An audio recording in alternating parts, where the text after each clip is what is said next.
There's only one agenda, right? Yes. Not like last meeting, we had a secret agenda. We had two. No, we only have one. Where we were two bodies in one. It's almost religious, right? Yeah, got one and go. We are two bodies in one. Okay, let me see, it must be in this. And so I sent this one. You would finish this in one sip. Thank you. This is fine, yeah, thank you. This is perfect, thank you. Report it out. So what I did was, We did that. But she said, to the committee, only because I'm trying to keep items that are similar to you guys. Yeah, Okay, that's Yeah. good. yeah, but I think it's, that's a manufacturer, that's not, but I'm pretty sure it is. Okay. Yeah, I'm pretty sure. still change. So like I told, I try and keep items, even though they come directly to your committee, I try and keep items that are similar to IOE and to us together. Okay. Are we ready? Yeah. Robin, we ready? Everybody, just check your mics, please. Phones on mute. Recording in progress. Phones on mute, please. All right, all right, all right. Hola, hola, hola. I'm calling the 4th of February, 2026 West County Wastewater Board meeting to order at 6:30 p.m. Madam Clerk, will you please state the rule? Director King Meredith. Present. Sheila. Here. Could you try? She didn't get that. Would you please say it again? Director Weiner. I just turned it off. Present. Vice President Alvarado. Here. And President Sedith. I am Madam here. President, we have a quorum with all 5 members present. Thank you, madam. All, will you please stand for the Pledge of Allegiance, or you may observe a moment of silence, seated or standing. And Director Rintila, will you please lead us in the Pledge of Allegiance? I know.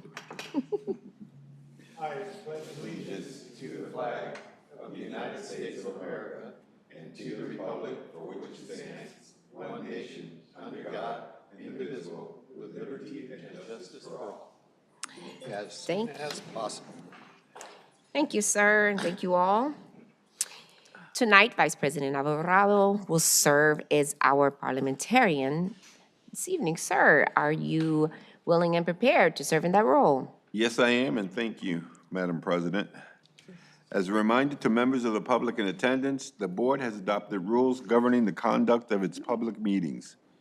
Public participation is welcome and encouraged, and I encourage you to turn off your phones, please. It done got stuck. Public participation is welcome and encouraged. All public comments should be addressed to the board as a body, and the board asks that you please respect 3-minute time limit per speaker if that is the time limit imposed by the president. All persons attending board meetings shall observe the rules, any additional rules the board may establish, and the orders of the president with respect to the conduct of the meeting. No person may disrupt or disturb the board meeting. Disturbing, impeding, or otherwise preventing the orderly conduct of the board meeting could result in an individual's removal from the meeting. Thank you. Fellow directors, before we begin tonight's meeting, I just want to remind you of our agreed-upon rules of decorum, particularly to practice civility and decorum in our discussions and debates, to preserve the order of this and every board meeting, to wait until each of us is recognized to speak, and to restrict our comments to the motion or the agenda item under consideration. Gracias. With that, now is the time for public comments on items not on the agenda. Madam Clerk, have we received any written comments or requests to speak for tonight's meeting? I have not received any written comments or requests to speak. If anyone wishes to comment now on non-agenda items, please approach the podium or raise your hand in Zoom. Seeing none, we have no public comments. Thank you so much. With that, I would like to turn this part of the agenda over to our general manager. Mr. Andrew Glow, will you please lead us through this part of the agenda, sir? Yes, thank you, Madam President. And I know we're almost to the consent calendar. I just wanted to mention that we have, and I'm not going to remember your last names, but Gideon and Nathaniel from Polygon.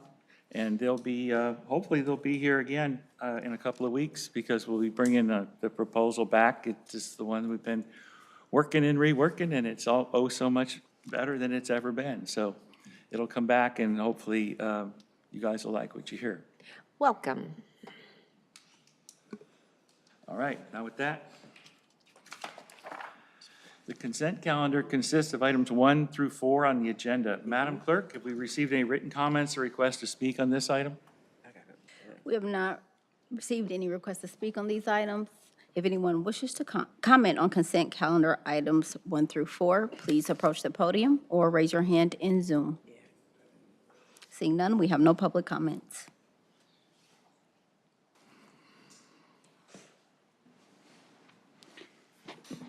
I'd like to make a motion to move the item. Second? Thank you. We have a properly made motion and a second. However, I would like to assert a little bit of executive privilege to pull one of the proclamations to actually read it, and that is the proclamation for Black History Month. And then we will move the rest of the items. We have a motion and a second. And we need a motion and a second. No, that's what I'm saying. We need a motion and a second to do so. Yeah, I'd like to make a motion to do so. Thank you. With that, can we vote on this second motion first? So on the motion to pull item 4, those in favor say aye. Aye. Aye. Those opposed say no. The motion passes 5-0. Thank you. And then let's go back and let's vote on the consent calendar, and then I'll read the proclamation. Thank you. So on the motion by Director Rentila and seconded by Director Weiner to approve consent calendars items 1 through 3, those in favor say aye. Aye. Say no. That motion passes 5-0. Thank you. Thank you, directors. I think it's important that we actually read this proclamation and the recognition of Black History Month in 2026, given that this year marks the 100th anniversary of the declaration of Black History Month. And I didn't want that moment to just pass by with a simply printing of the proclamation. That said, whereas Black History Month is an annual celebration of achievements and contributions of African Americans in U.S. history, and whereas Black History Month originated from Negro History Week, which was inspired by historian Carter G. Woodson, as well as other prominent African Americans in U.S. history, and was celebrated the second week in February 1926, to coincide with the birthdays of renowned leaders Abraham Lincoln and Frederick Douglass. And whereas since 1976, every U.S. president has officially designated the month of February as Black History Month, and whereas the Association for the Study of African American Life and History has designated the 2026 theme as a Century of Black History Commemorations, marking the 100th anniversary of the first Negro History Week, 1926, and recognizing a century of national commemorations of Black history, and whereas this theme highlights the evolution and lasting impact of Black history commemorations from Dr. Carter G. Woodson's original initiative to today's national and community-wide celebrations, and urges reflection on the impact and meaning Black history commemorations. And whereas the commemoration of Black history fosters learning and supports continued progress towards equality, while encouraging reflections on how the resilience and contributions of Black communities help shape a better future. Now therefore be it proclaimed that the Board of Directors of West County Wastewater District recognizes February 2026 as Black History Month and encourages everyone to reflect on the significance of a century of Black history commemorations, the contributions of African Americans to our nation. Uh-oh. Sorry, it disappeared.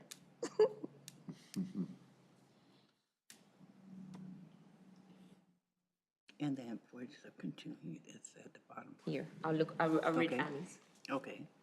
And the importance of continuing to build a more informed and inclusive future. Dated this 4th day.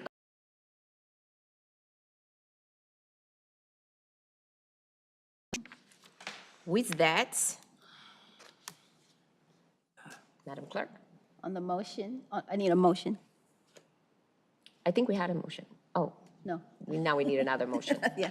So I will move it. I will move for acceptance of this proclamation as well as the World Wetlands Day proclamation, to adopt these proclamations into the record. And I'll second it. Seconded by Director King Meredith, And I'll third. and thirded by, Before we take the final vote, should we call public comment? yes. If anyone wishes to comment on item 4, please approach the podium or raise your hand in Zoom. Seeing none, we have no public comments. Thank you so much. On the vote to adopt proclamations recognizing World Wetlands Day and Black History Month, those in favor, motioned by President Suddeth and seconded by Director King Meredith. Those in favor say aye. Aye. Aye. Those opposed say no. The motion passes 5-0. Thank you so much. Back to you, sir. Thank you. Next on the agenda is regular calendar item 5, to approve a request for Vice President Alvarado to attend the California Association of Sanitation.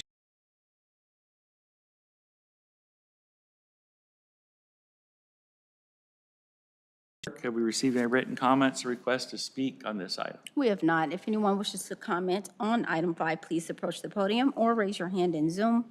Seeing none, we have no public comments. I will move the item. Oh, I'd like to second. thank you. And I would ask Vice President Alvarado if he has any words to say on his behalf of why he wants to attend. Sure. I think this CASA Policy Forum is something that I've been interested in attending since I've been a director, and I think this is the first one I'm going to, and it's interesting because we just got that money approved by the feds, and I want to be part of the next fundraising going on and meeting with our legislators up there with my fellow board members. So I'm looking forward to it. I really am. Absolutely, great. And I asked the board to approve it. Thank you, sir. Any other discussion? Madam Clerk? On the motion by President Suddeth and seconded by Director Rentila to approve regular calendar item 5, those in favor say aye. Aye. Aye. Those opposed say no. The motion passes 5-0. Thank you. Sir? Cold. Next on the agenda is other business. Item 6, reports from staff, general manager, and general counsel, which includes receiving the revised artificial intelligence policy, West County wastewater 2025 outreach and engagement activities presentation, and 2026 legislative update. Madam Clerk, have we received any written comments or requests to speak on this item? We have not. If anyone wishes to comment on item 6, please approach the podium or raise your hand in Zoom. Seeing none, we have no public comments. Justin? I think you are up first. Is this the real Justin, or This is is this Deputy AI General Justin? Manager Justin Lovell to speak about AI policy. Is this the- Good evening. Yes. Justin Lovell, Deputy General Manager. This is the real Justin. I am not generated. The generated No, one? I am not here, but that is possible. They can generate voices and and all sorts of things with AI. But just want to just briefly, as we presented to the board in November, the draft AI policy, the board voted to adopt it with one change, and so I worked with General Counsel Witt to come up with a kind of an additional sentence within the policy. Just wanted to pull it up real quick here. So it's really just in one section under workforce empowerment that we added the sentence of use of AI systems is intended to supplement and support the work of staff and not to displace staff.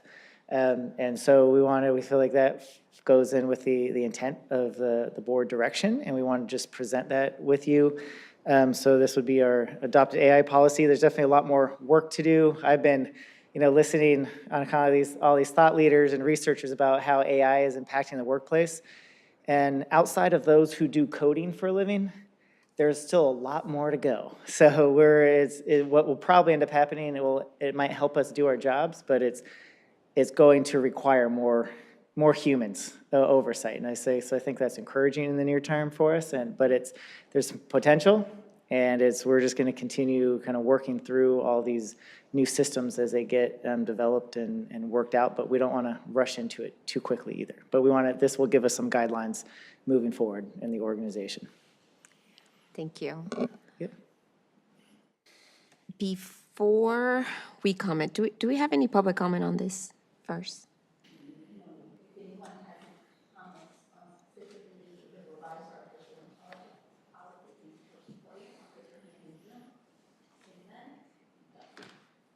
Thank you. Board directors, I'm going to take your comment, but I just have one before you comment, because we spent a lot of time on this in the F&A committee before it came to the board. I do have a requested revision to the language. I would like it to say, use of AI systems is intended to supplement and support the work of staff and will not intentionally displace staff. Could you repeat that? And will not intentionally, and will not be used to intentionally displace staff. So President Suddeth, this is an informational item right now. If the board wants to have a discussion in line with what you're talking about, I'd suggest that we bring this item back to the board so that the board I can think that's what have I a would more like. fulsome discussion and vote on a change. I think that's what I would like, because I believe that what we discussed was the intentionality of the use of AI. And I think that the second half of the sentence does not address the intentional displacement of staff. And I think that that's what that's my interpretation, and I think that's what I'm missing. So Madam President, And that's what I'm looking for. if you could provide that and send that to me, then Absolutely. we can bring something forward to the board and they Absolutely. can discuss. Absolutely. Thank you. That's why I looked directly at the general counsel, because Yeah, we can do that. I wanted to make sure that on this item, that was my issue, okay? So, I don't think we can, I know it's an informational item, but it's asking us to receive it. So I just want to make sure that we can bring, that you can bring this back. I can give you the information to make that change. Okay. All right, directors? Okay, all right, all right. Now, I know we're not gonna go into discussion right now on it. We won't go into discussion until they bring it back revised. However, are there any other, we're getting another report besides this. Okay, that was it. All right, thank you. Thank you. And I believe next up, sir? Yes. Next up, we have Ms. Gibbs to talk about outreach and engagement activities. Ooh. Hey, Let me turn. one of our favorite presentations. Yay. My favorite board. Good evening. Yep. And I think I have control of the, so good evening, Board of Directors.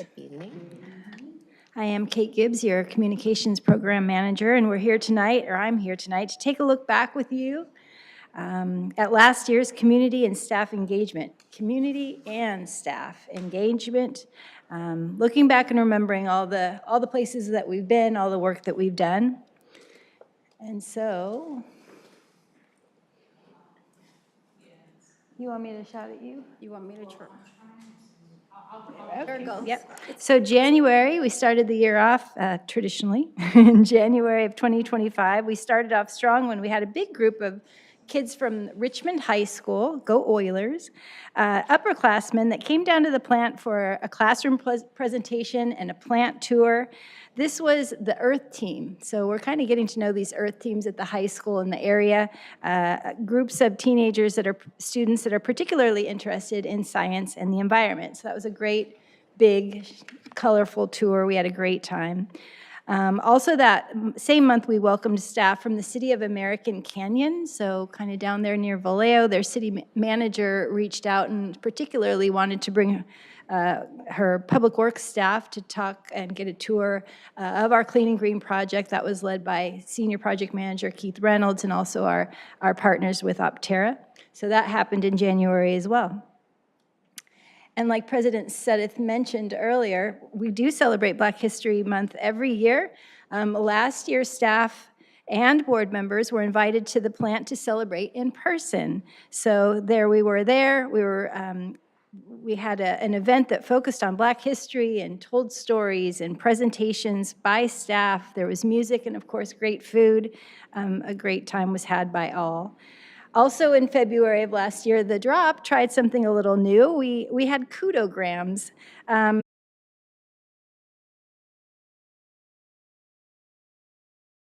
Appreciation to other staff members. So we gathered those up and we packaged them up with some candy and we delivered them sometime around February 14th.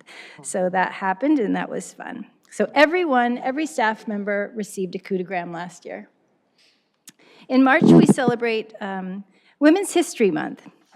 And we also said goodbye to one of West County Wastewater's very first interns. You can see Albert there, kind of down in the bottom middle when we were taking him to lunch. We were very proud to have Albert intern in our laboratory. His internship was extended, in fact, and on his last day, he did, in fact, stay in the wastewater agency, got a full-time gig at another wastewater agency in Marin County. So we're really proud of that. And there he is, looking quite proud himself.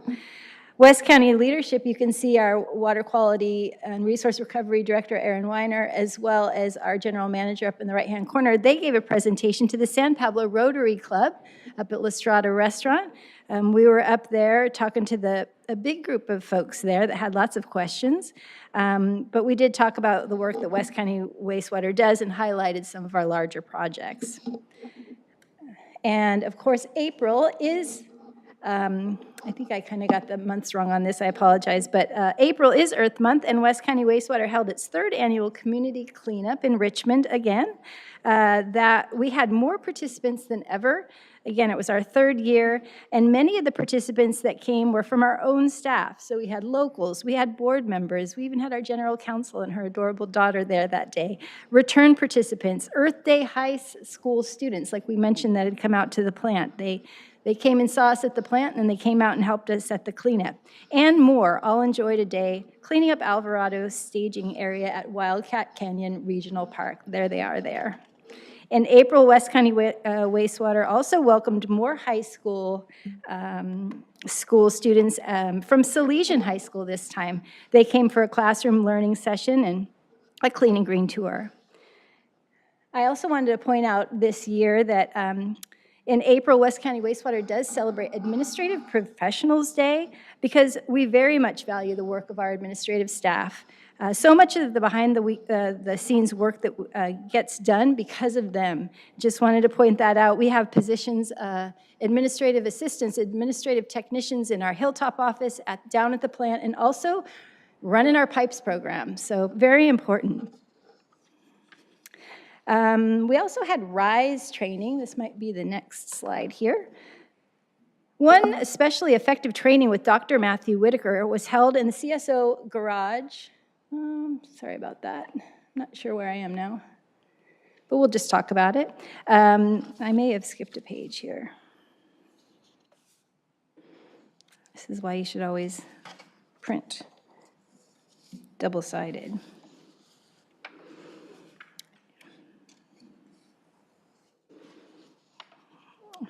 Okay. I think I got it. Apologies. You can see throughout these slides that many of the Drop podcast guests are featured on these slides. You can see Angela right there with Albany in the middle. But basically, this is a time for our staff to come on the podcast, and they're interviewed about their day-to-day work, and just helps us get to know our staff, how they feel, what they're doing with their work, the projects they're working on. And just since we're mentioning it tomorrow, actually Friday, the Drop Podcast enters its 4th season. So we'll be celebrating our third birthday for the podcast. And so I just wanted to also let you in that we are interviewing a 20-year West County wastewater veteran in our CSO manager, Gordon Times, will be interviewed on Friday. I'm a little nervous, I gotta say, but Gordon's coming on the podcast. So make sure you tune in Friday around noon.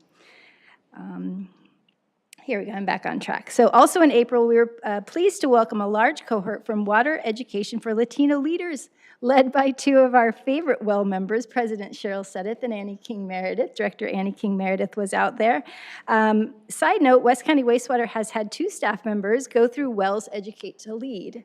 And I think I'm right about this, our HR manager right now is going through and is in the 2026 cohort. Yes. Correct, yes. Very proud of all of them. And wanted to say thanks for our board members for bringing WELL to West County Wastewater. Seems to be working out quite well. Yes. I know, I didn't even write that down. Okay, so in May, staff welcomed middle school students from Pinole St. Joseph School. There we are there. And also we welcomed our first of 2 spring-summer communications interns. So we have Adam right there in the middle, you may remember him. A group of staff from operations, maintenance, and also communications participated in a mobile tour of Marin, Napa, and Vallejo wastewater agencies, or wastewater treatment plants. This was part of Bay Work, so there's a big contingency of us that ended up going out to this mobile tour. And we also celebrated Public Works Week in May, and we had the San Francisco Bay Restoration Authority out at the plant for a tour of our projects. So those are some of the pictures from that. And then summer came. So our summer was very exciting, beginning with June. June is Pride Month, and we do celebrate Juneteenth in Richmond, right down at Nichols Park. You can see the pictures there from, we saw many of our board members at the Juneteenth parade. They were there working, they were there celebrating, and at the festival at Nichols Park. In June and July, our community. Who was the Grand Marshal? Right. I think it was Mrs. Claus. The Grand Marshal was. She had a busy year. The Grand Marshal, you're right, Andrew. It was Annie King Meredith. We were very proud of her that day and every day. Mrs. Claus. What'd you call her? Annie Claus. Annie Claus. Yes, so more pictures from the summer beginning. Pride Month, Juneteenth, in June and July, our communications internships crossed over. So we were extra busy with Shay and Adam both. They were working their internship at the same time. They helped with the Drop and the podcast and helped out with a lot of important projects that we'll mention as we go through the slideshow. In July, we attended the North Richmond Jazz Festival, one of our favorite events. Where are we there? Maybe it's there on the right? And Carlos's Auto Body Car Show fundraisers, Carlos's Auto Wrecking, I think it's called, right? is right around the corner on Par, right near our plant. And they're our friends now. We go to their fundraiser every year. And they do raise money for autism awareness as well as for Oakland Children's Hospital. Very good causes. And also during that month, we gave the entry to Hilltop a little mini makeover. You may have noticed the orange doors. In July, board members and staff were invited by our CSO staff to their safety celebration. This is something that they do as a crew team themselves every year, but they invited us, all of us, this year. And there were presentations and safety reminders and a lot of good food. It was a nice hot day. They hosted that right down at the CSO garages. The summer ended with our communications interns, OIT and MIT, so that would be operator in training and maintenance in training, presenting to staff and then later to all of you, the board of directors, on their work. And just in case you missed it, both of our OIT and our OIT have recently been hired on as permanent West County wastewater staff. So another good story. It gives me goosebumps. So we dropped that news in the drop last week. And they are both working in operations. So the Clean and Green project was highlighted at a PUG, or if you don't know what that is the Northern California Pipe Users Group. That was Senior Project Manager Keith Reynolds. You can see up in the right-hand corner, along with our partners at HDR, that's Guyton Durnan. They gave a wonderful presentation of the Clean and Green project at that PUG lunch event out in Walnut Creek in August. We participated again in National Night Out, and as you know, National Night Out is every city does that, and so since our district spans across several, we have to pick and choose. This year, we went back to San Pablo, so we were there thanks to all of our staff that came out and helped with that event. All right. We also had RISE training. One especially effective training with Dr. Matthew Whitaker was held at the CSO garage in August. We also hosted East Bay Mud staff, taking them through the Clean and Green project. You can see some pictures on the left there. That's our intern and Andre, and myself there at the Veolia plant. And thanks to Andre Wells, he did set that up. Comms and operations staff toured the City of Richmond's Veolia plant in Richmond. That's what I was trying to say. In September, West County Wastewater participated in the El Sobrante Pride Festival. So this was the second year El Sobrante has put this festival on, and the first year that West County Wastewater has participated in. Special thanks to Director Harry Weiner. He did attend that event for us and had some things to say on the podium and handed out some West County Wastewater swag. We hope to do that again. We said goodbye in September to our summer communications intern, and we participated again in the El Sobrante Stroll, which is by far our largest event. It goes on a long time, and there's an awful lot of people that come through, so we get a chance to speak to a lot of people at that event. One of the last projects our communications interns worked on was the rollout of the Living Levee webpage on the West County Wastewater website, and boy, that's come in handy lately. The news of that rollout was picked up by the Richmond Standard, so we got a little press around that, and that site or that page has been up since September. West County Wastewater introduced a new board and staff event in September. This was a really fun one with our old school classic car show and chili cook-off. Another chance for board members and staff to just mingle together. In October, Director Ardo Rentila was out again representing West County Wastewater at the Trunk or Treat, that is the Hilltop Community Church Halloween event. Also, IMP Director Angela Andrews, as well as Environmental Services Manager Joe Neugebauer, well, they were out in Oakland, again, tabling for the State of the San Francisco Estuary event. West County Wastewater also participated and will continue to participate in the California Great Shakeout. So this, if a reminder, is a nationwide earthquake drill, essentially. It happens every year on 10/16 at 10:16 in the morning in West County Wastewater, thanks to the encouraging of General Manager Andrew Clow. We did participate and will continue to do so. The anniversary of the Loma Prieta earthquake. Okay, that's the That's right. significance of the date. Okay, thank you for that.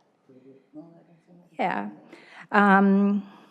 Right. So staff was set up at the St. Paul's Fall Festival again, doing some cornhole down there. The Drop celebrated its 4th birthday in October, and staff and board members had another opportunity to mingle at the ice cream social. That was a really fun one. I believe that was a hot day. We had a lot of people come in for that. There's Vice President Alvarado with his ice cream cone and Tanya. Yeah. So the slide shows that you see show staff at these events, also us at conferences. I've tried to put pictures of all of our, not all of them, but some of our Drop Podcast guests and our social media posts as well. But as the holidays approached, we ramped up our social media campaigns around pollution prevention, including during Pollution Prevention Week this year and also on Imagine a Day Without Water. And we wrapped up 2025 by promoting food and gift drives, collecting items for these blessing bags we had been talking about all through the holidays, which were distributed the week of Christmas. And actually, the last of those bags, I'm taking them down to downtown Richmond tomorrow morning at 9. They will be distributed to West Contra County communities unhoused. But we wanted to say thanks to our RISE committee. Our RISE committee members put those bags of toiletry items, mittens, hats, homemade blankets, granola bars, you name it. These bags were stuffed full of all the things that one might need.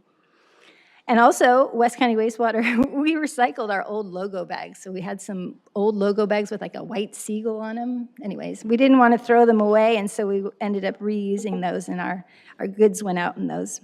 We recycled. We hung up the holiday lights here at Hilltop during the holidays, thanks to this board's recommendation, good idea. And we also welcomed a big group of staff from Senator Jesse Aragine's office in December for a tour. And we wanted to thank Vice President Alvarado and Director Rentila. They were there that day. And closed the season with the board and staff holiday walkabout. That was down at the plant, and we also wanted to say thanks to our water quality and resource recovery plant staff for putting that event on. They really went all out with cookies and hot chocolate bar and you name it. The slides that you see here, this slide shows all of the times in 2025 that the board, board members, that all of you came out and you showed your support and your appreciation for West County Wastewater employees. And we, in turn, appreciate all of your support and your guidance, your leadership, and your kindness. And so cheers.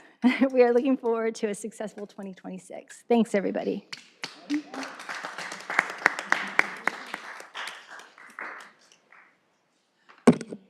Okay, Thank you so much.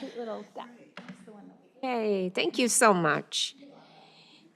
so just as exciting, we have General Counsel Nicole Witt on our last information item with a 2026 legislative update. Yes. Well, I know. It's exciting for me. I like it.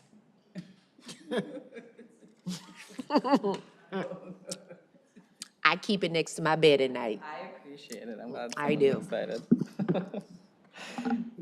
All right, directors. Good evening. Yes. I'm going to give you an update on several of the key changes in California law for local agencies and public officials. These are the laws that came into effect this January 1. Not all the laws of significance, but really the ones that we think are most important for West County. All right, so first I want to start with one of the biggest changes, which is a real overhaul to the Brown Act. We talked a little bit about this several months ago. At a high level for West County, very little changes. There were significant revisions to the law that impacted new designations of public agencies, that implemented a number of new transparency requirements that these agencies are navigating now, but most of those do not apply to West County. So I'm going to walk through the changes to the law and highlight the areas that are really not changes that you will hear about, but that don't actually apply to this agency. So first and foremost, the traditional teleconferencing requirements, so simply calling in, having the agenda posted at the teleconference location, having that location be open to the public, those rules have not changed, and that still remains an option for board members. The only real change in that area is that now there are new rules that would allow a board member to participate remotely as a reasonable accommodation under the ADA, and they wouldn't have to comply with all of the, what you would think of as the AB 2449 teleconferencing, alternative teleconferencing procedures. When it comes to the alternative teleconferencing procedures, we used to have two categories, and now they've been consolidated into a single category for just cause. So you can participate remotely without making your location open to the public, posting the agenda, doing all of those traditional requirements in a number of circumstances. All of the circumstances that you used to rely on before remain. In addition, we also can now use alternative teleconferencing for a declared local emergency. This is significant because the language used to say that it was really only for a declared state of emergency. It was a little bit ambiguous as to whether a local emergency. So, if there is a significant storm that causes a sinkhole and folks can't travel to the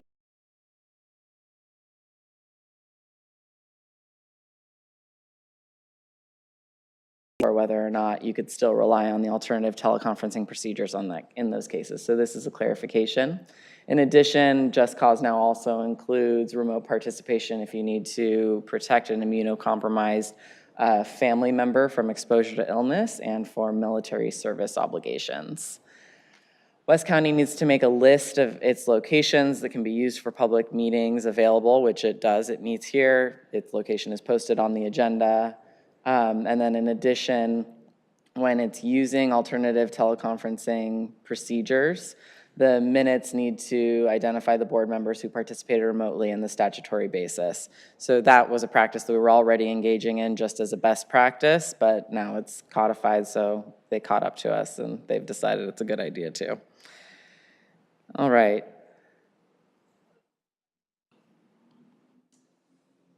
So there are a number of new rules that apply to these new categories known as eligible subsidiary bodies and eligible legislative bodies. Those are two different categories. In addition, multi-jurisdictional bodies.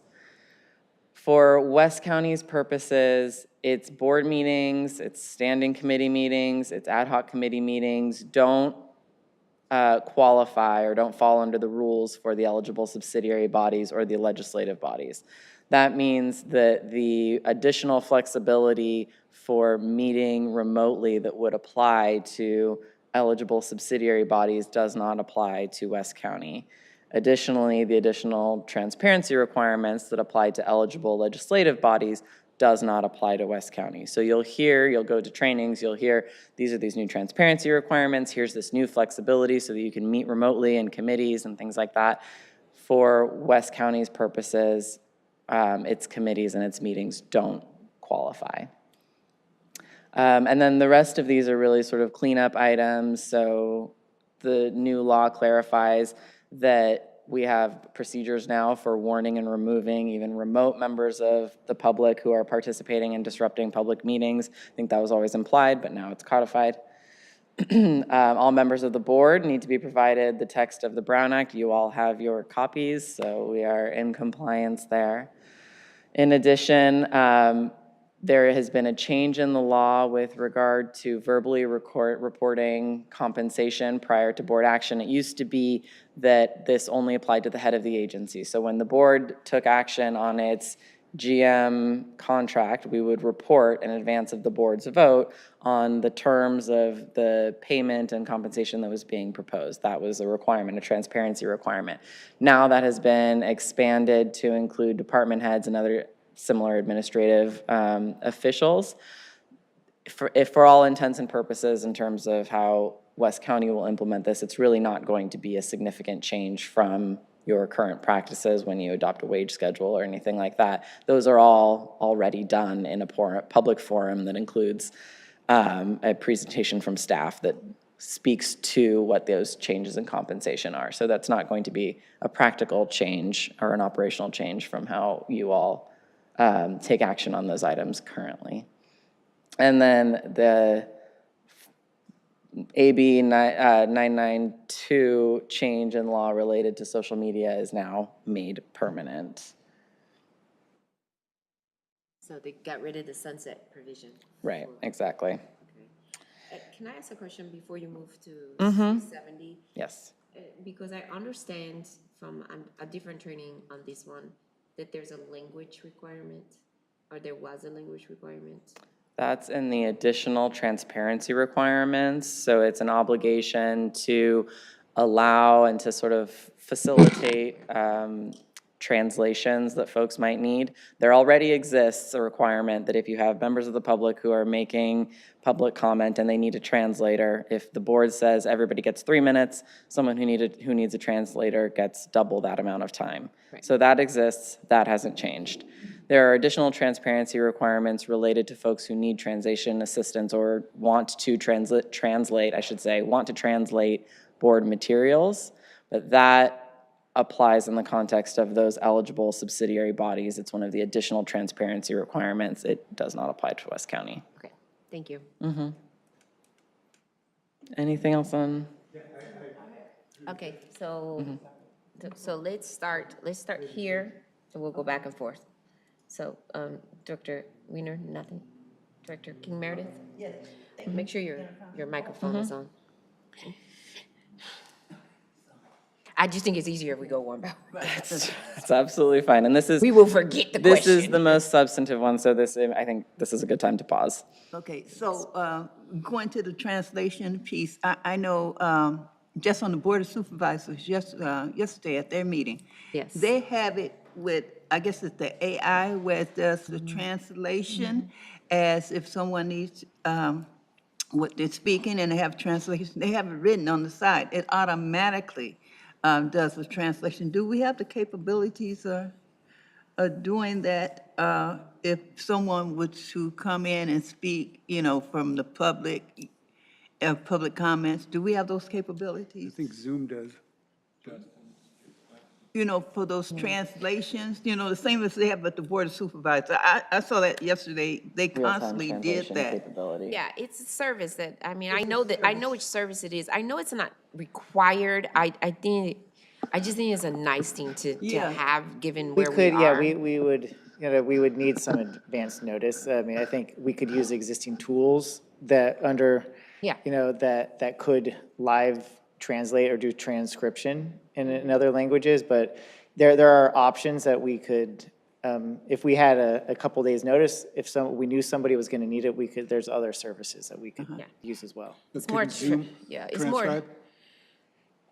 Yeah, Zoom could transcribe. I have to look at the options for other languages right now. That's what I have to look into, where I would need on demand, like right now, if somebody needed some translation services, I don't know if we would be able to provide it exactly. So- Is that your question? But So I'm just saying, so with our, with our meetings, our board meetings, and if we have someone, if someone at home is looking at his Zoom, so is it translated? Do we have?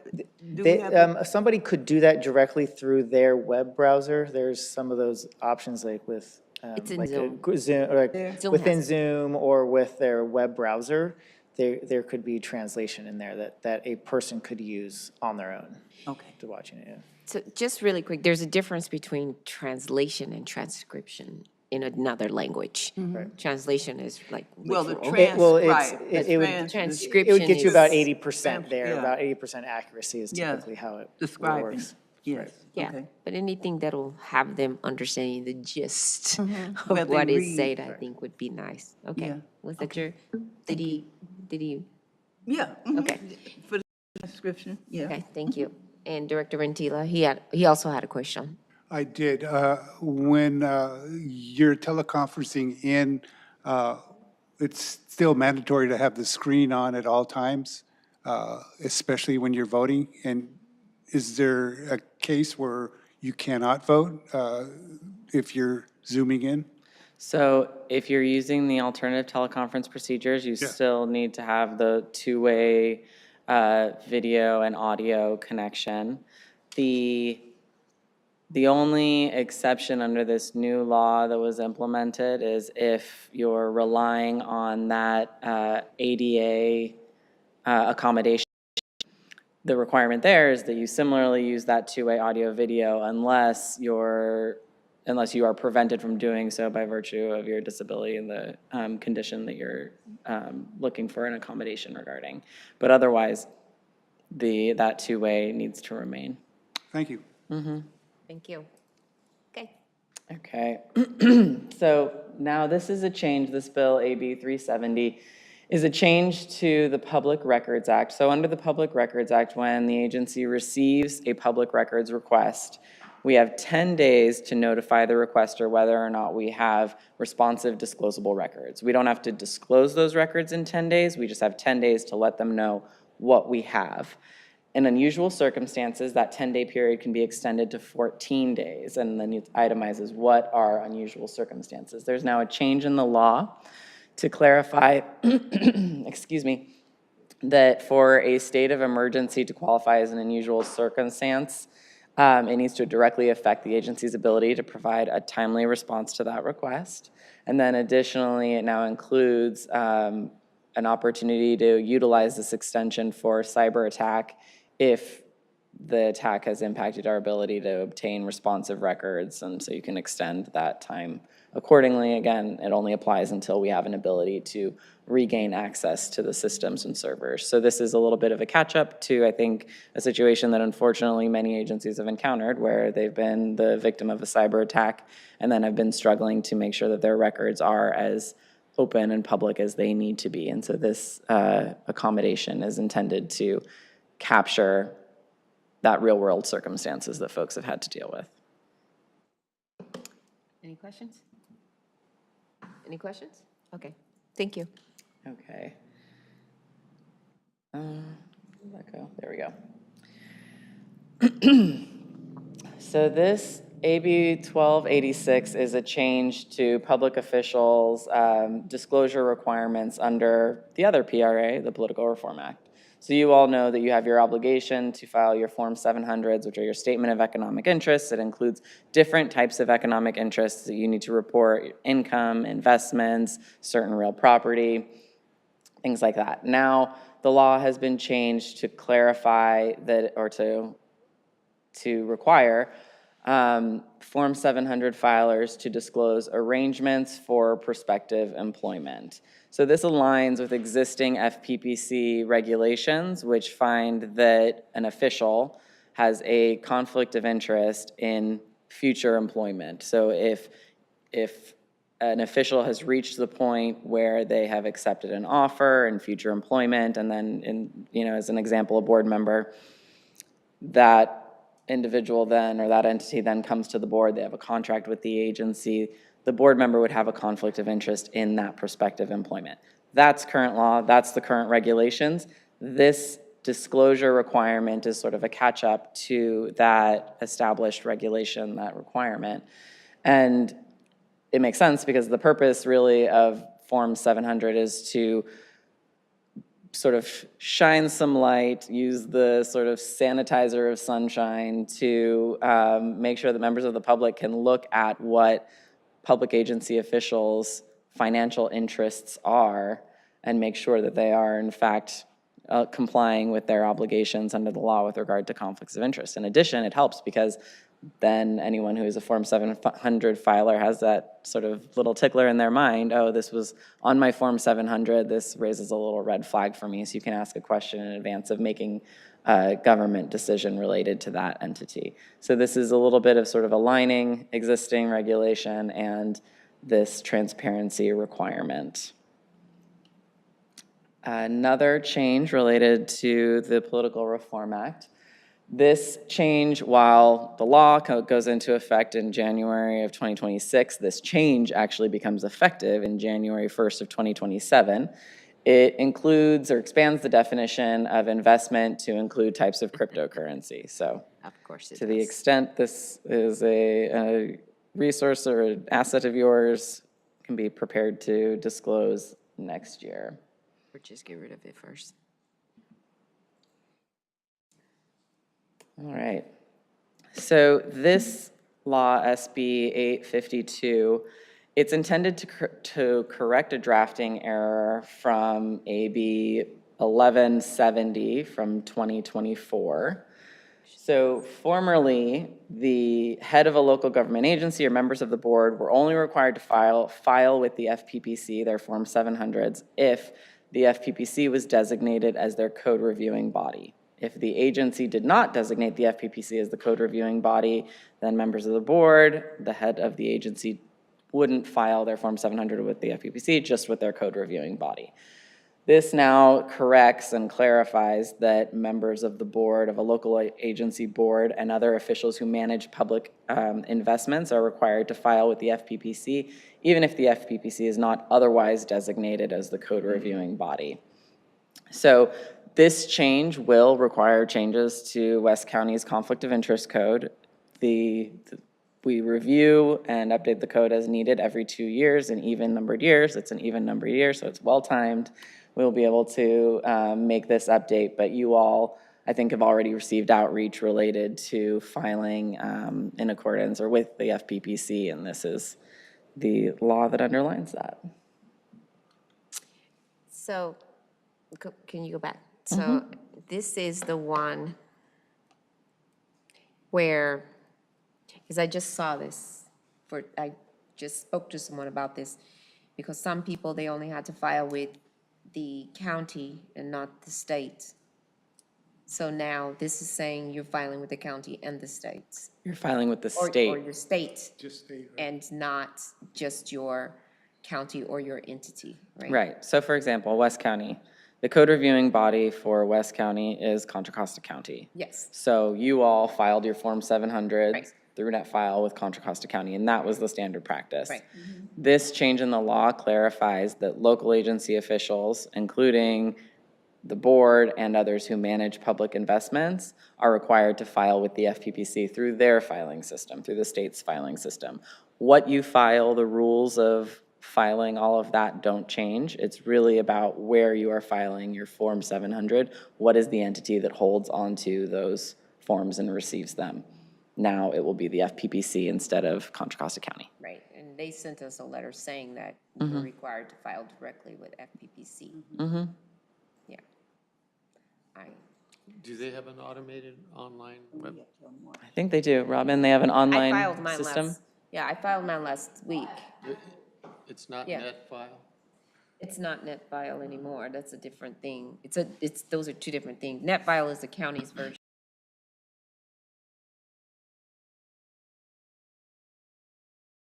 Different. Yeah, I did mine last week. Last weekend, I just go to your email. They sent you an email saying you must file directly with FPPC. That's why I wanted to clear that up. It's not due till April, it's due April. But I wanted to clear that up because I was talking to a bunch of elected officials all around town and they were very confused. It is, I think it is. You know, I think it's a big lift, right? The FPPC is a single state agency. They do a lot, and this is a significant increase in their duties and their scope in the work.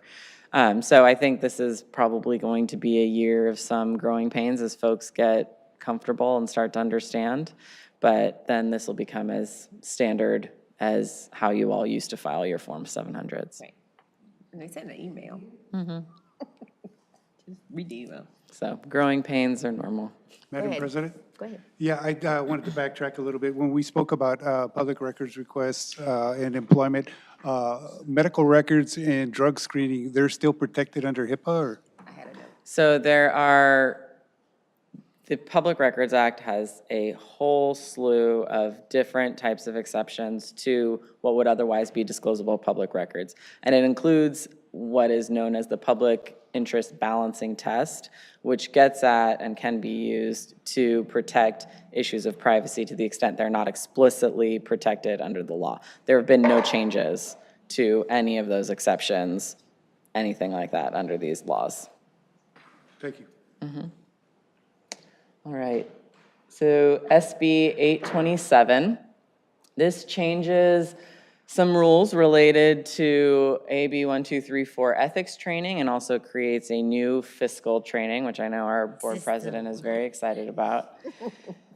So the change to the AB 1234 training requirements are really to expand the training requirement to department heads or similar officers of the local agency. So prior to this law, the rules were that if a public agency or a legislative body received compensation or reimbursement from the public agency, then the directors needed to take this AB 1234 training. In addition to that, anyone that the board designated as required to take the training also needed to take the training. Now, the law says that in addition to board members, department heads or other similar officers of local agencies will need to take this AB 1234 training every 2 years. And then there's some changes sort of to the administrative process as well. In addition to that, there's a new requirement, fiscal training. This requirement provides that any member of a legislative body that is a Brown Act body, as well as officers or officials who make decisions, recommendations regarding financial administration, budgeting, or the use of public resources. The chief executive, the deputy chief executive, and department heads or similar officers all need to take this new fiscal training. Fiscal training covers a series of different categories. It's going to be similar to AB 1234 in that you need to take this training every 2 years. It's going to be a mandatory 2 hours. You need to hit all of these various topics within that 2-hour period. For all of you, the requirement is to take this training by January 1st, 2028. If there was someone who came into office sooner than that, so after January 1st, 2026, then they have to take this training within 6 months. And that's similar to the requirement for AB 1234. So these trainings have already been prepared. I think CSDA has some. They're already out there to the extent anyone is very excited and wants to get to taking their training. There are options out there. And you may use those. Yes, I do have a question. So when we talk about those who are making certain financial decisions, because we have people who may not be department heads, but they are in charge of making significant financial decisions. The contract spend, the procurement officer, or they may be not the head department, but they be like right under Andrew or right under the water quality director, right? And where they're spending significant amounts of money. Is that a person that would qualify to have to take this training? Right, so I think really what every agency is going to do, West County included, is to look at really what the individual's roles are, because you have, the language here is that it's an individual, an official who is appointed by the legislative body, who makes decisions or recommendations regarding financial administration, budgeting, or use of those public resources. Right. So you're gonna have to tick all of those boxes. Right. And then it is a chief executive, the deputy chief executive, a department head, or other similar officers. That's what I So want. there's a little bit of gray there that gives, I think it would be appropriate for agencies to look at their staff and to say, well, who do we think reasonably fits within these categories? Exactly. I don't think that it is necessarily something that's going to be required up and down the agency. Right. But it's really going to be about looking at the roles and looking at whether or not it is required. Similar, though, to AB 1234, it is the kind of thing where if it's a priority of the agency can decide to require it up and down regardless. Yes. So that, I think there's going to be a question of who do we think is legally required to take it, and then who as a policy decision would we like to take it anyways. Yeah. I just wanted to bring that up, especially to the board, because, yes, because of your Form 700 filer, there's something that you're doing that's of significant fiscal responsibility. I think if you are a Form 700 filer, you're making government decisions, right? So there's a little bit of a distinction there, right? You're making governmental decisions if you are a Form 700 filer. Not necessarily the same as all of these categories that are highlighted here, but there is a Venn diagram there with some overlap. Right, and so in my mind, that's like the first start to start looking at, okay, let's start looking at the Form 700 filers and then make decisions starting there. Okay, so let's look at the Form 700 filers and then say, of the Form 700 filers, which of these may rise to the level of needing this fiscal training. Exactly. It's not all of them, but there's going to be some in that group who may not be the department head, but may be making significant decisions that even if it's not black and white required, it's probably just a good idea to have them in this training. Right. I'm not saying that I'm making the decision for the general manager, but there's my rationale. No, I think that makes sense. Okay. And if I could, I just want to make a correction on this slide. New fiscal training, all AB 1234 officials.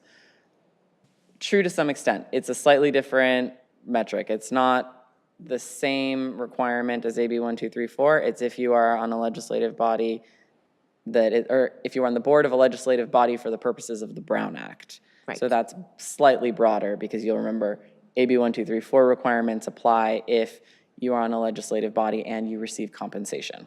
So a little different, but just a correction I wanted to make sure you all were aware of. Okay, thank you. Okay, this AB 339, this is really a minor change. There was already an existing requirement related to providing notice to recognized employee organizations. This now clarifies what is the minimum amount of notice. It is at least 45 days of written notice before issuing an RFP or RFQ, renewing or extending an existing contract for services that are within the organization's scope or job classifications. But this isn't a new notice requirement. It is a new minimum notice period. All right. This bill requires an agency to obtain certified payroll records on a public works project as if a request is made by a member of the public. This is a change from current law, which has a process where these types of requests can be worked through either the Division of Labor Standards Enforcement or through the agency. So this is a change that just folks need to be aware of when requests for certified payroll records come in. Oh, sorry. This next change is, again, another small change to the maturity periods for certain commercial paper that public agencies can invest in. So under the law, when public agencies are making investments, there's a number of sort of itemized parameters, guide rails on both sides, permitted investments, and that's what you all fold into your investment policy. This is a small change to that with regard to the maturity period for commercial paper. This change was already incorporated into West County's most recent update to its investment policy, so no change is needed now. You all saw this when it came through with the most recent update to the policy. And then one last bill here.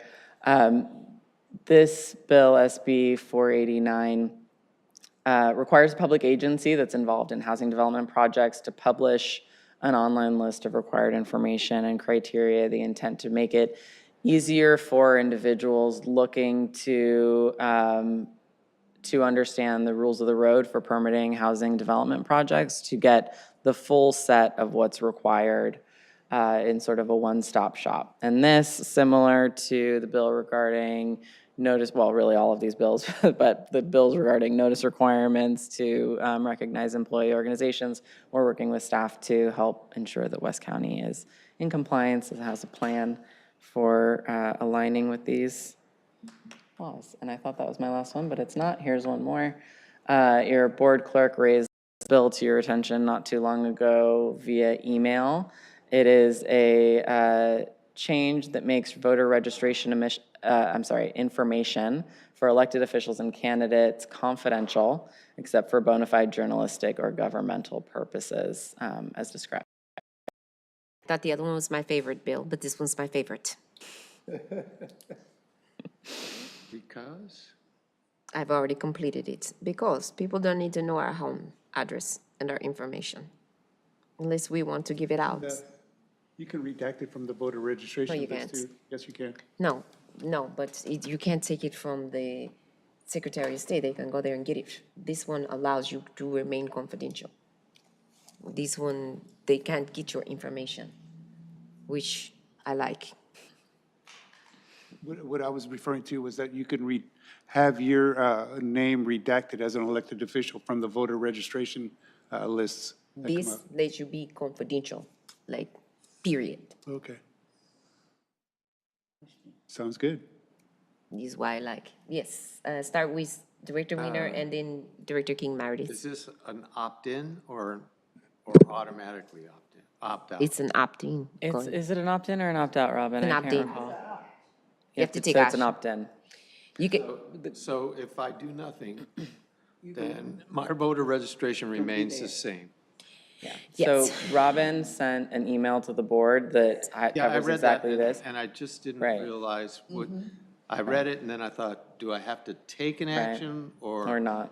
or not? So, so on the form, there's two things you can do. So you can do nothing, but on the form itself, it says that I want to remain confidential, or you can mark a box that says, I'm okay with not being confident. I'm okay with having my information published. but if I don't do anything, I'm okay No, with my It's the information same. being published. Nothing happens What's the period of time? until you go back and We might change need to it. follow up and clarify. Until you go back and change it. It says, Okay, until you go back and change it. even if you're not an elected official anymore? Until you go back and change it. Okay. We might need to go back and just confirm exactly the process for you, Director Yeah. Weiner. I'd like to make sure that we're clear Because on it. on the form itself, it says what, it says you can fill it out when you fill it out. But, yeah. Director King Meredith? Right, well, I'm still confused, so. Well, I think we'll follow up and make sure that you have Follow up for you. a clear understanding of what to do or not to do. Yeah. Right. So, when it came out, when that information, you can either let it stay as it is, or you can opt out, opt out and say you don't want it to be disclosed, right? That's exactly what we're going to clarify. Let us Right. clarify exactly the procedures and the opt-in, the opt-out, because I think there's a little bit where folks are using this terminology in a way that I think is a little bit confusing. So let us get that clarity for you all, and we'll make sure that everybody has it. Okay, thank you. Is that it? Yeah, that's. You good? I have a question. Go ahead. It kind of speaks to this a little bit. Go ahead. So we had a candidate in Richmond, California. He ran for 3 different positions. And apparently he was told he can run for 3 elected positions. But how many can you actually hold? So it's not a question of how many, there is no number as to how many positions you can hold. What there are incompatible offices. Yeah. So if the offices are incompatible, then that would create a conflict of interest that would preclude the person from holding both offices, and they would forfeit the first held office. But there is no more than 6 No more than number. 6? There's nothing like that exists in the law. It's really what, the voters are interested in. But you have the energy for it? Mm-hmm. Wow. I think masochism, if someone was a masochist, they would do that. So it allows masochism to exist in public office. That's all it is. Okay, any more comments? And we already asked for public comment. So I do have a request. Could you send this to us so we can have a copy of this for our review or to look back at it whenever we, good nighttime reading, Right before bed. for me. Yes, it helps me get ready for bed My each detective night. novel by the bedside. Without any legislative updates is always a good favorite of mine. So thank you so much. We appreciate I it. have a detective. Thank you. All right. Madam President, Yes. I have a detective novel by my bed. Oh, yes. Yes. I-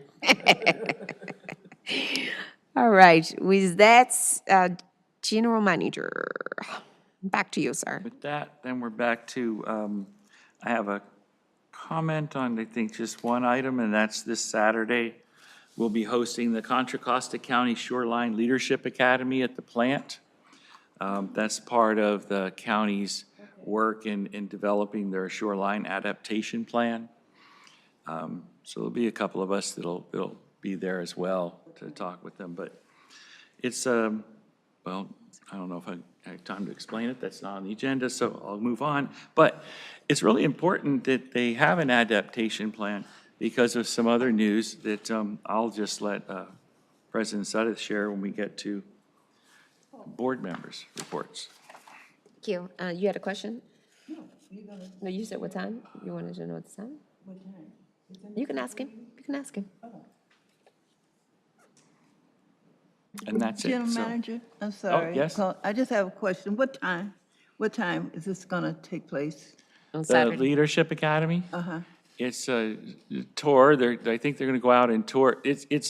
It's not our event. We're Oh, just, it's not we're ours. providing the facility. Okay, And thank so you. it's the Contra Costa County Shoreline Leadership Academy. Okay. And they're using our facility because they're going to tour the Clean and Green Project, but they're also, well, they're not, so much of that is out on the shoreline. They're going to have that first from 10, and then they're going to use the classroom because we're right there adjacent to the shoreline, obviously, because that's the one we're working on the living Right. levee for. So it's not our event. We're just hosting it, and I was letting you know. Thank you. I just wanted to be at the forefront. I wanted to be there if it was. No Thank you problem. for clarification. All right, all right. North Richmond stakeholder meeting, that'll be coming up, and we'll make sure you know about that. 'cause I think That's you're- the one. All right, next item, sir. The final item on the agenda is item 7, directors' comments, meeting reports. Madam Clerk, have we received any written comments or requests to speak on this item? We have not. If anyone wishes to comment on item, what number are we on? On this item, please approach the podium or raise your hand in Zoom. Seeing none, we have no public comments. Thank you, and listen here, we're making such good time, and I appreciate it. So, directors, this is your time to report on the meetings you've attended, the wonderful events you've attended, the things you are doing, that you're seeking reimbursement or compensation from West County Wastewater for, all the lovely things you are doing on behalf of the district, all the matters that are within the subject matter jurisdiction of the district, of the agency, and it's also your time to talk to us about anything you'd like to propose for future agenda items. Although we would love to hear about all of the wonderful things you're doing in your life, now is not the time. We only want to hear about things that have to do with the district and that are within the subject matter area of the district. And because it is 7:46, we are going to ask for brevity. So if you're like me and you can talk like you wish you had somewhere in your life, you were an auctioneer, please feel free. Robin will get your information off of the recording. You ready? So I'm just freestyling here, Robin. Freestyling. With that, we will start to my left. Director Wiener, you're up, sir. What you got for us? Last 2 weeks. Since our last meeting on January 21st, I attended 2 El Sobrante Chamber of Commerce meetings. I attended 3 Richmond City Council meetings. The council decided not to censure the mayor. The council is asking the city lawyer and manager to implement a policy of ice-free zones, more explicit non-cooperation, and law enforcement against ICE illegal activities, and, interestingly, a policy to prevent more corporate land grabs in Richmond so that housing does not get purchased by out-of-state corporations. And that is my report. Thank you, sir. Did you have anything that you would like to request for a future meeting? Not at this time. Thank but- you, appreciate But it. give me time. Absolutely. Director King Meredith, you are up. Thank you, Madam President. So I attended 2 of the Richmond City Council meetings by Zoom and a couple of the San Pablo. But looking at what the San Pablo, just this past meeting that took place Monday, it was a presentation for Professor Mark Wong. He was regional, he was actually awarded the facility of the Pacific Rim from Contra Costa and for engineering and physics, so he was acknowledged at that meeting. Also, the Commission of Youth Commission and its recruiters, and for the beautification projects for the creek cleanup, and they had those individuals there. Also, they talked about tenant support. One of the major things is a reoccurrence of individuals that's living in mobile homes are being actually phased out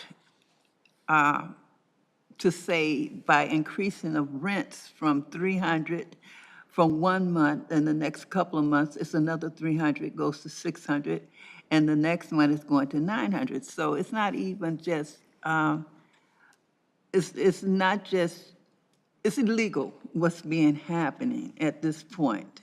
And they're trying to ask the city council to do something about it. The landlords are increasing the rent, and not only increasing the rents, but they're doing a lot of remodeling, and they're displacing individuals, and once the remodeling is done, individuals come back to that space and they have a higher rent, which they figure is unfair, and the rent should stay the way it was before they moved them for the remodeling. So a lot of that went on last night. They had several speakers. So that was at San Pablo City Council. And then Tuesday, the Board of Supervisors attended by Zoom, attended that, and it went on from 9:30 to 2:30. And it was very full and impact with information.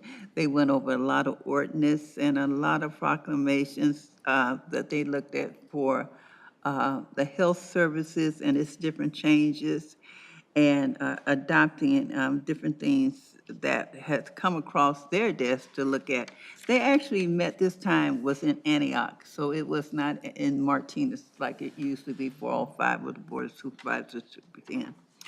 So that one, and they actually had a presentation acknowledging the African American Mental Health Awareness Week, and Miles Hall and Terrell Wilson Day in his behavioral health. And then also they had a mural that was actually done to go into Antioch Center, and it's named for the Federal D. Glover Community Center room. So that was put on by Voices, and the lead effort was taken by Gigi. I don't know Gigi's last name, but they kept calling her Gigi, like everybody knew Gigi. I don't, 40 Voices campaign. Yes, 40 so Voices campaign. she is under mental health, and she does some, she leads the mental health in Contra Costa for that Voices, for that agency. And then, I have several, but I'm not going to keep going through all this.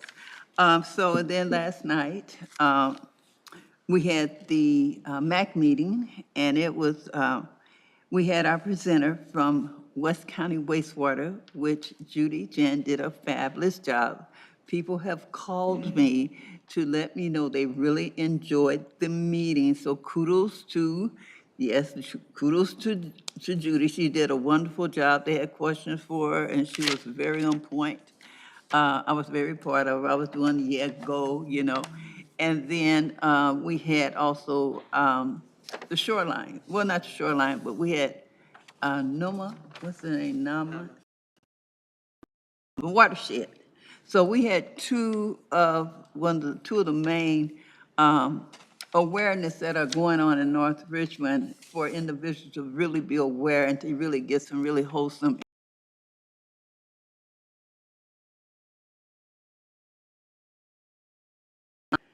And I know I forgot some more, but that concludes me for this evening. Thank you. Thank you very much. Director Indila, you're up. Oh, wait, excuse me, sir. Did you have anything you would like to add for future agenda items, madam? No, not at this time. Thank you very much. I'll let you think of it, Addie. Director Andila, you're Thank up, you. sir. Keeping brevity in mind, I did go to the city council meetings, and I wanted to add to what was already mentioned, is that they did have a discussion about the port and rebuilding, remodeling, and then moving the Red Oak Victory ship. They also discussed the Chevron settlement money in slightly, and then I wanted to backtrack to the 22nd, we had our Fairmead Hilltop Neighborhood Council, Michelle Milam and Sergeant Ramos presented. Captain Lopez was supposed to present on behalf of our new chief, and unfortunately, his father had a heart attack and passed away that night, so he was not able to attend, obviously. And I did go to the new chief's, Richmond Police Department Chief Simmons swearing in on the 28th. It was well attended. He's well liked. He's going to bring back community policing, and everything that he says sounds great. So we're looking forward to working with him. I look forward to going to the mayor's conference, and I want to thank Vice President Alvarado for allowing me to go to the Richmond mayor's conference, which will be held at the golf course. Also, I really want to mention that on February 9th, the RNCC is going to hold our Black History Month celebration. We want to thank some of our neighborhood council presidents. They've lived through the civil rights era. They've lived through the riots here in Richmond, the crack epidemic, and, COVID.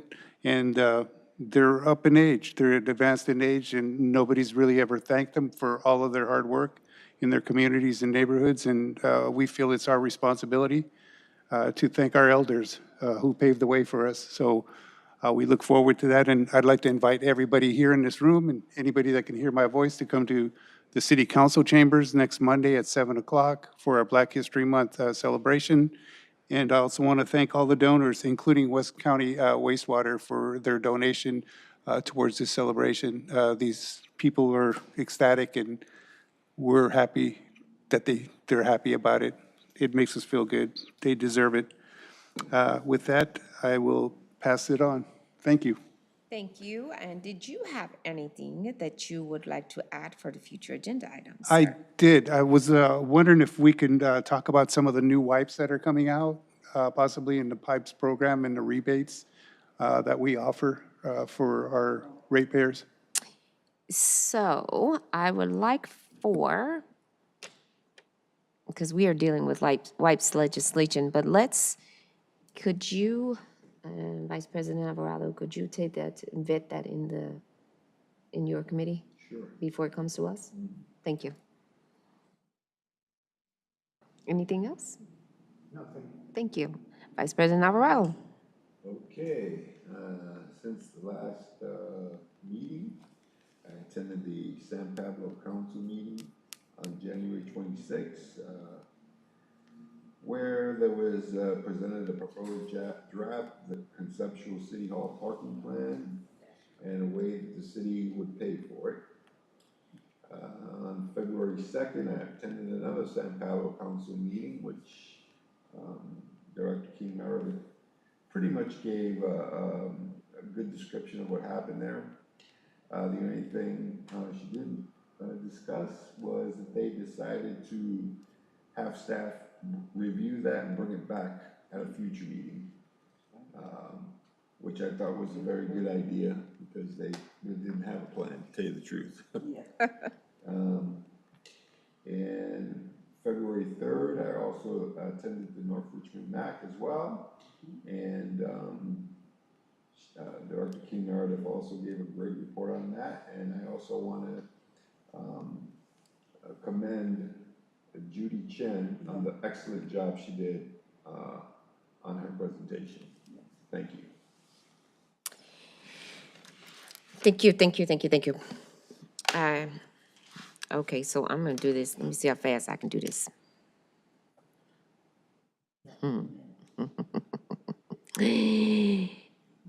Naleo is celebrating 50 years And so I attended an event at Stanford where we recognized our former CEO of the Juan Arturo Vargas and with Baleo and our Civic Excellence Award honoree.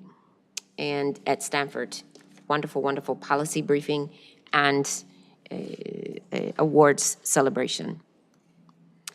I attended several of the city council meetings in Richmond, as well as El Cerrito, and our Contra Costa County Board of Supervisors meetings, 2 of them, including the long budget retreat dates Director King Meredith mentioned. No need for me to repeat it, except I will give you the name. It's Gigi Crowder, and it was 40 Voices campaign. She is the CEO of the, she is the CEO of NAMI, of NAMI Bay Area. It's a National Association for the Mentally Ill. And I also attended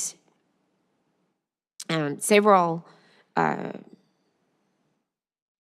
meetings for WELL and to prepare for our annual conference. I attended our CCSDA meeting, our Contra Costa chapter of Special Districts Association, as well as the Alameda County Special Districts Association meeting. And as just a quick note, so that you will put it in your calendars, our annual dinner will be on March 26th at the Pleasant Hill Community Center, 6:30, mark your calendars. And it was noted that we do participate in Juneteenth each year in Richmond. This year, it will be on June 20th. I'm part of the planning committee. So I wanted you to mark that because West County usually sponsors and participates. So I was told to tell you that today. I attended several other meetings of the Bay Area Biosolids Committee, including a presentation on BioFast and BioFast. Listen to me, I put 2 words together, PFAS and biosolids. I was able to attend a kickoff of the Women's Congressional Policy Institute, where they kicked off their 2026 season. CWEA, our local CWEA chapter meeting, the National Clean Water Technology and Innovations Initiative Institute, NACWA, several meetings of NACWA, including their announcement of the SRF reauthorization from Congress, and our local BACWA, which is our Bay Area version of ACWA, and several online trainings, including a culture of accountability, Lunch and Learn series. There is CASA is hosting on Wednesday, February 11th, if any of you are interested, from 9:30 to noon, a virtual webinar on biosolids, air, climate, energy, and nutrients. It's called BACEN, B-A-C-E-N. Let me know. I'll send you the link. It's, again, biosolids, air, climate, energy, and nutrients. Regulations. Wednesday, February 11th, 9:30 to noon. I attended a different webinar, and then they announced that one from CASA. I did attend the SB 1157 a meeting on wastewater benefits and impacts surveys. They were talking about from the California Department of Water Resources, talked about SB 1157. And now, that's over with. Now I'll get to some good news as we close out the night at 20:02. As many of you probably know, or if you have not seen the press release, I hope you will look in your emails or on the website or somewhere and go see. You were told last week, or last meeting, that we were waiting for the news, and the general manager is letting me say it, so I'm so happy, that the president did indeed sign the bill, and we were indeed awarded that $1.35 million for our North Richmond shoreline levee project.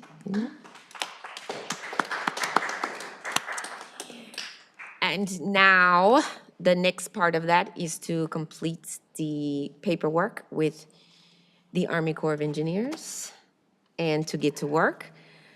I'm going to let the general manager say a few words, and then I do have some follow-up to that. General manager.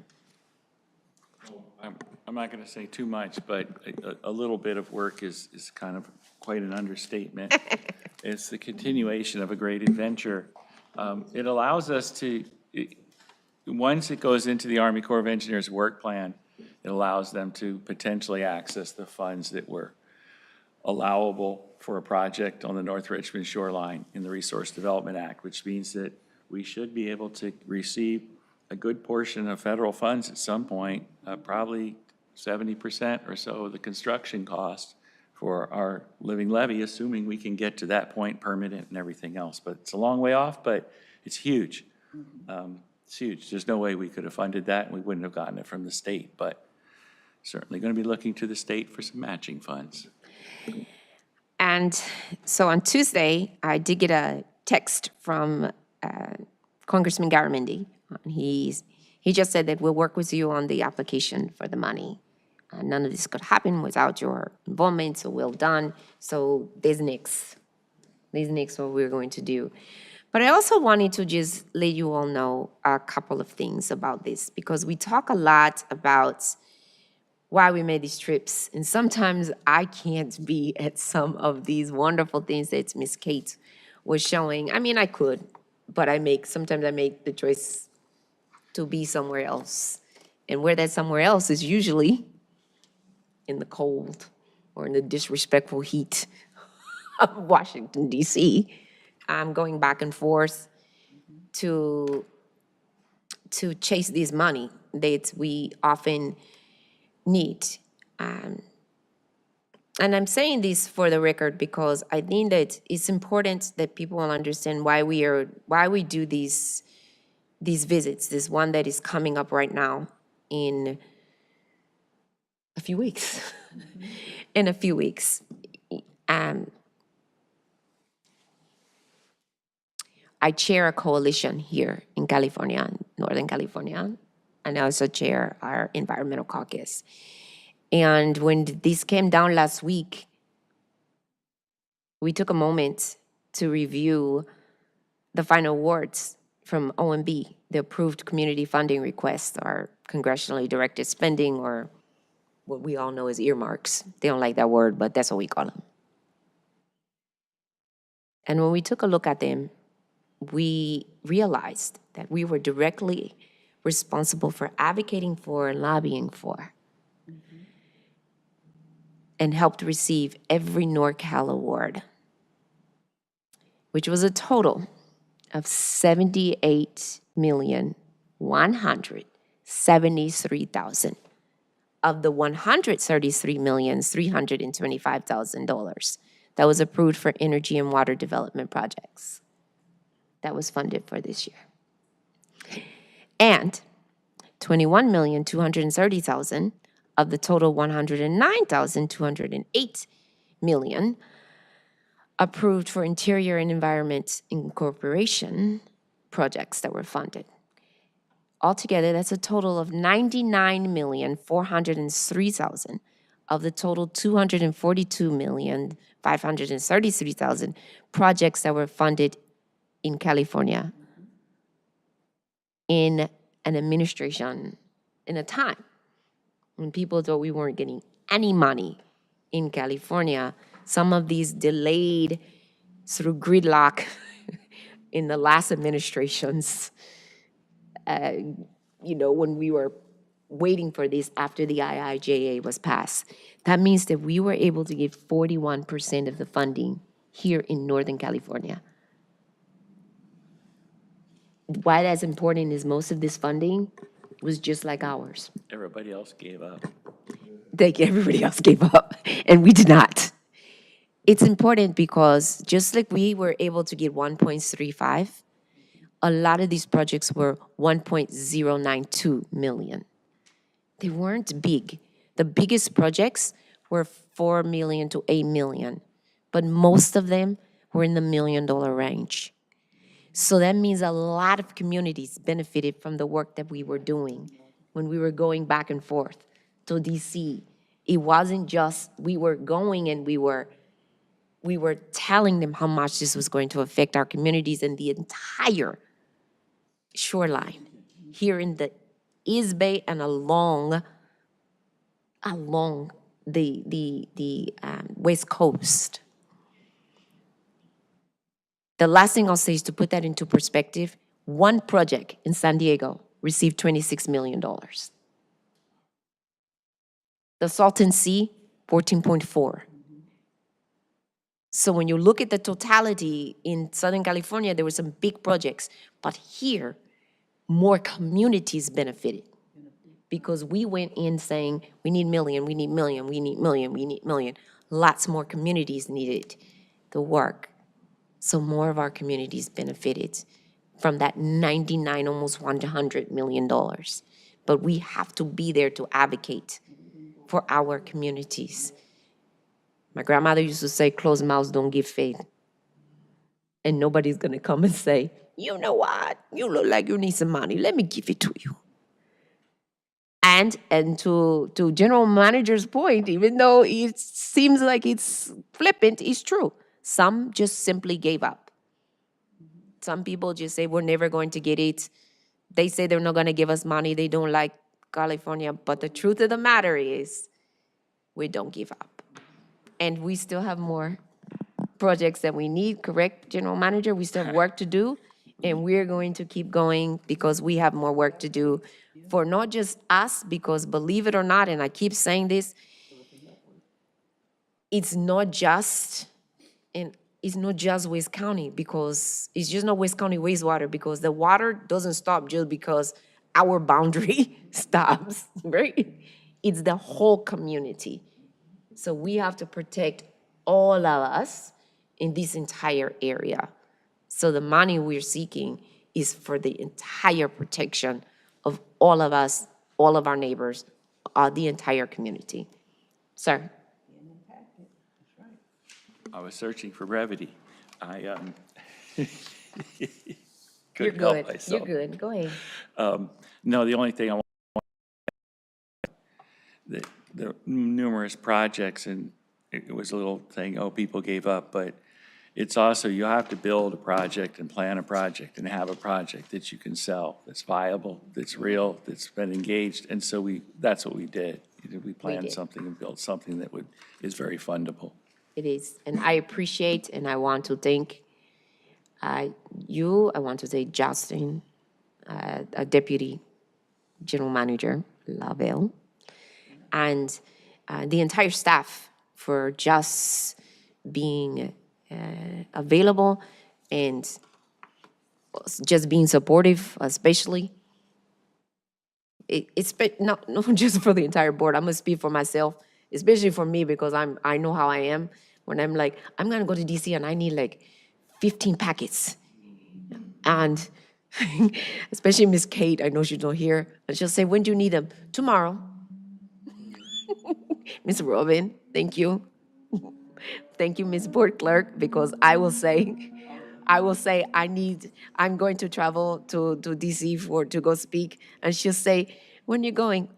A couple of days. Can you give me some appointments with with some certain offices? Okay, when do you need it?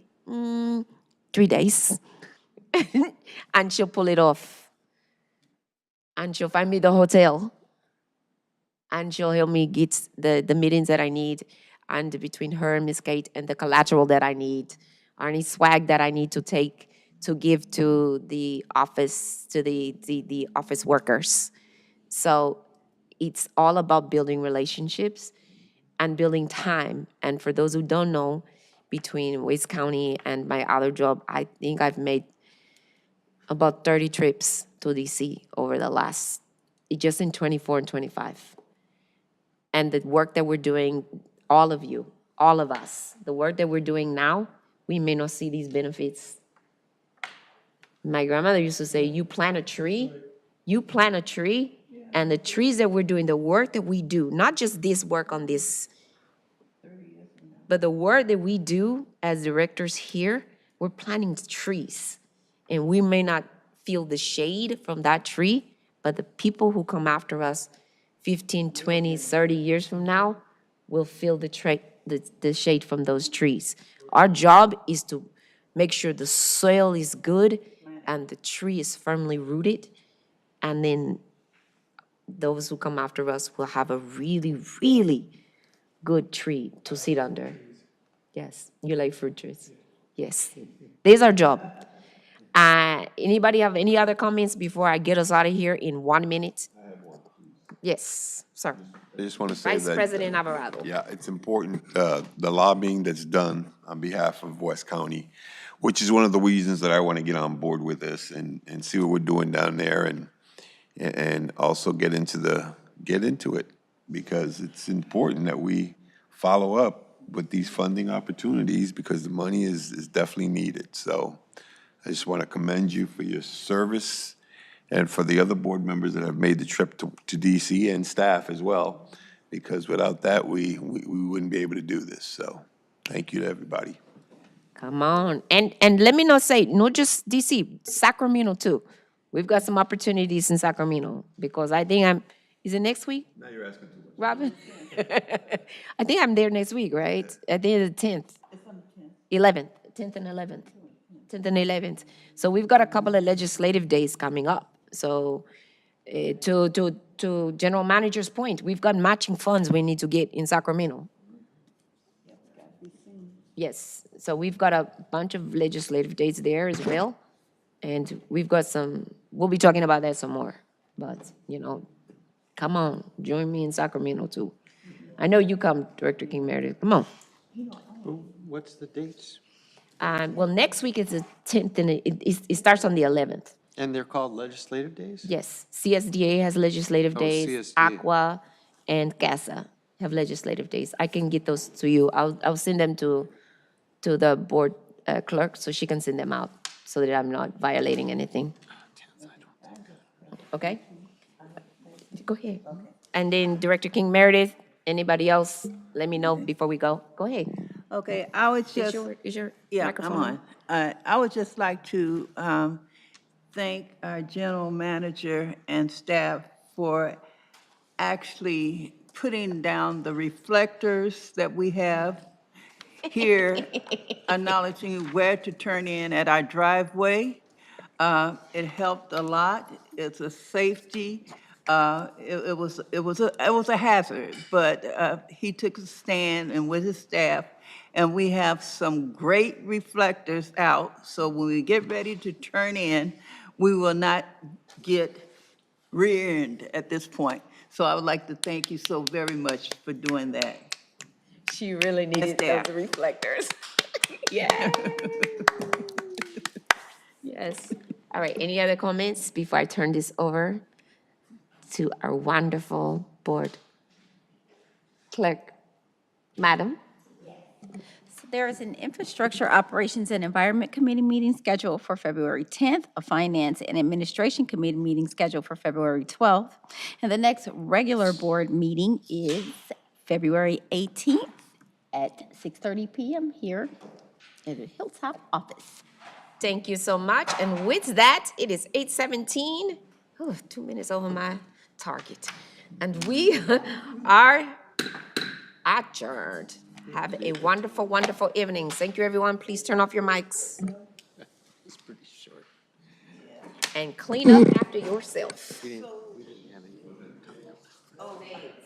Well, I did. I had quite a bit, but I'd say, like I say, I just cut it, Yeah, but you were told not to say. You had a lot to say, but you were told not to say it. And I should have acknowledged you, President, look, our President Alvarado, Vice President? Vice President Alvarado, I thank you for your. Me too, I do. I want to thank you. I should have acknowledged you for the craft fee. It was well, I'm gonna attend let me know next year. Yeah, it was great. The people we sat at the table were great. Should have mentioned the new person, Andrew. Yeah, met him at the table. I knew it was something else. Yeah, he's gonna be on board. He's local, and he's gotten hired, yeah. What was yeah. the crab feed? It was in San Pablo. Yeah. Oh, for the city. Oh, Yeah, the Rotary. At the Maple Hall. It was really nice. I had a good table. We had a good table. Yeah, yeah, they really enjoyed, yeah. Yeah, we had a good table. We had a good table. Huh? Uh-huh. Oh, did she? She's a sweetheart. And her husband singing Frank Sinatra. Yeah, I say that. He sat up there, he was so quiet at the table. And, yeah, and then he got up there and said, oh, we up here with a superstar. And he laughed, and then he smiled, but he was so quiet and meek sitting there.